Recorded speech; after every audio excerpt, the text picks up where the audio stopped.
How to install HP printer driver. Hello everyone, welcome back to our channel, and today we are back again with a new video.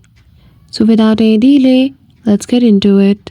For that, firstly open any one of the browser and search for HP printer driver. Once you do, at the top in the results you will see the official website of HP support. Simply click on it. Now, in this official website of HP, you can see your Let's Identify Your Printer option. Enter your printer's name in the search box. After that, you will see a lot of options.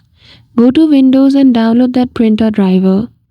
Shortly, depending upon your Wi-Fi quality, the setup file for your printer driver will be downloaded. Once the file has been downloaded, double-click on it. Now it will take some time to extract all the files in the setup. After the file has been extracted, you will see this prompt. Simply choose the option of Easy Install, click on Next, and then you're good to go. So that's it. I hope you found this video helpful. If you did, don't forget to give it a thumbs up and subscribe to our channel for such tutorial. Thank you for watching till the end.